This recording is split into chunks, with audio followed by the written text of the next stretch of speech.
Welcome back to my channel at The Movie Optimist, where I try and find the silver linings in even the worst of films. James Gunn, for the millionth time, just clarified that Robert Pattinson is not the DCU Batman. And every single time he says he is not the Batman, people still go online and claim there's no way, he has to be the Batman. And then you get all these fan edits of that scene where Superman's rising from the smoke and he's looking up at the camera, and then they're hyperimposing it with the scene of Robert Pattinson's Batman looking up at the camera after he helps people get out of the rubble at the end of the Batman. And they're like, look, they're pretty much the same shot, like they would be perfect together. And listen, I hear you. Batman is my favorite superhero of all time. I don't know if you could tell by my surroundings, but I have Batman everywhere. I literally have a Hot Toys collectible of the Robert Pattinson Batman, and it is absolutely glorious. I spent an absurd amount of money on it, and I will not tell you how much. If you really want to know, you can Google it and find out very easily. But what I'm trying to get at is the Robert Pattinson Batman is my favorite Batman movie, and I know that's not a popular opinion, and if you don't believe me, that is the only hot toy that I've ever bought, and so clearly, why would I not buy the Ben Affleck one? Why would I not buy the Michael Keaton one? It's because this is my favorite Batman, and that is because growing up as a kid, when I was reading Batman comics, I always gravitated towards the detective side of him. I liked seeing him be the Sherlock Holmes. I love watching Batman beat the shit out of bad guys. It's one of my favorite parts. But above all else, I love seeing him be a detective. One of my favorite movies of all time is Seven, about Brad Pitt and Morgan Freeman and hunting down Kevin Spacey's serial killer. I just love detective stories. So when we got the Batman and it was predominantly a movie with him being a detective, that was what I always wanted. I love the Ben Affleck bat suit the best and his fighting style the best. I loved Christian Bale, but I hated his voice and I hated the suit. Michael Keaton will always be the GOAT because that's who I grew up with, but the Batman is, as a whole, my favorite Batman movie, and I know a lot of people talked about how boring it is, and I get it. If you want a more traditional superhero flick that has a lot more action and suspense and stuff going on like that, then I understand why a lot of people didn't gravitate towards this, but for me personally, I loved it because it was the exact thing I wanted. It was a Batman movie where he was predominantly a detective, he was an absolute badass, it was 95% Batman and 5% Bruce Wayne. It's like not for nothing. When I show up to a superhero movie, I show up because I want to see the superhero, not the alter ego. That's why I really didn't like The Dark Knight Rises. That's why I didn't like Iron Man 3. Like, I don't care about Tony Stark. I care about Iron Man. I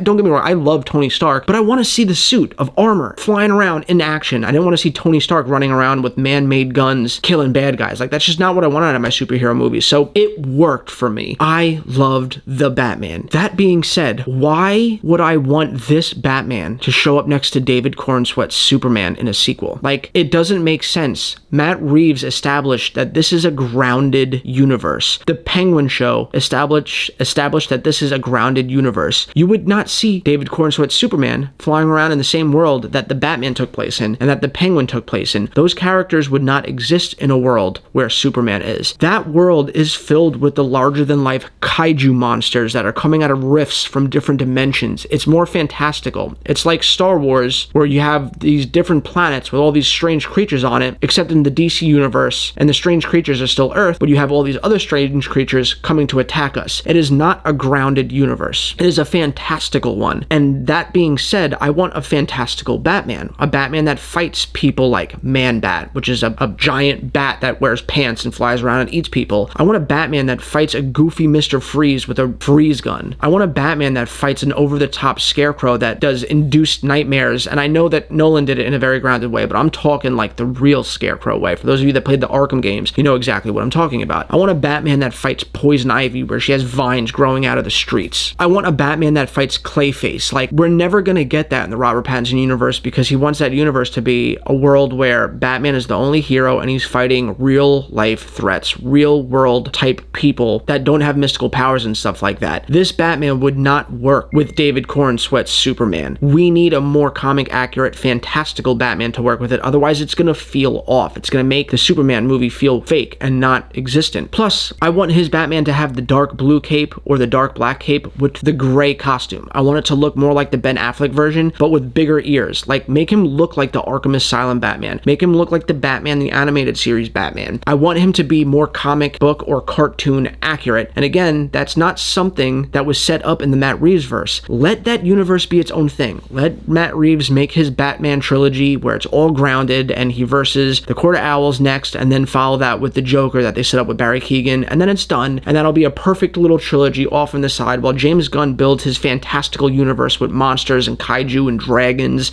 and mystical beasts and mystical superheroes like Martian Manhunter and Green Lantern. That's going to be over there in that universe, and leave them separate. But those are just my thoughts. As much as I love the Robert Pattinson Batman, I do not think he belongs in James Gunn's world. And what better day to be a Batman fan than the notion that we could be getting 2 different Batman movies. We can get one where he fights a Mr. Freeze and his silly freeze gun icing up all of Gotham, and then we can get a Batman that's battling real-world Court of Owl type thugs in a real-world setting. Like, you get a totally different palate cleanse. It's like eating steak and chicken, but if they were both Batman related. Like, you get to have something different, and to me that's a good thing because it means it won't get stale. But what do you guys think? Are you one of the people that really wants Robert Pattinson's Batman to be alongside David Cornsweet, or are you like me where you want a different Batman? Let's talk about it in the comments down below. And as always, guys, I hope you have a great rest of your week, and I'll catch you next time.